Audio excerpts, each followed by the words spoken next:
那个好几次啊，发生红枣煮了米饭以后，红枣皮啊，卡在那个喉咙口，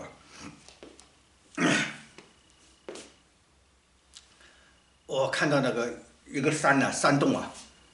铁轨从那个山洞里出来啊，是铁轨啊，从那个山洞那边出来啊，铁路啊，从山边出来啊。实际上，山的那个出口的地方是最危险的地方。为什么？那个大的那个石头啊，会滚下来，会滚下来，会发生滚下来。这个时候冒出来一个词啊，叫华工建铁路。华工建铁路啊，建铁路的时候啊，他们要把那个石头啊，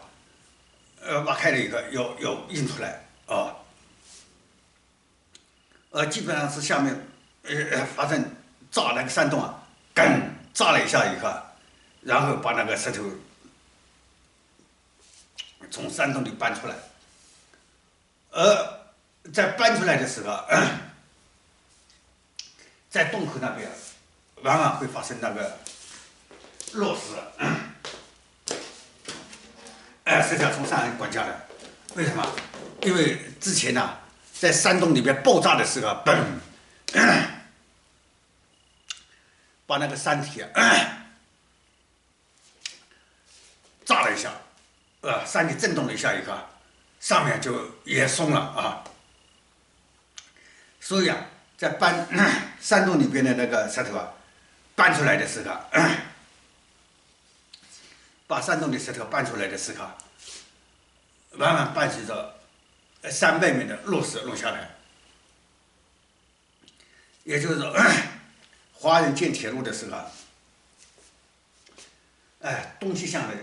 铁路啊，穿过那个山脉的时候，经常发生这样的落石啊，造成的伤亡。所以呢，一般来说呢，人家总以为是危险在爆炸的山洞里边啊，山洞里边很危险。实际上，危险的最危险的是在山洞外面落石下来，所以它掉下来砸下来的时候砸到人。所以呢，一般来说，人家预防的都是防在山洞里边发生意外，但呢，没想到山洞外面，那边石头掉下来，伤亡的很多啊，一直告诉我这个，一直告诉我这个，一直告诉我这个啊，原来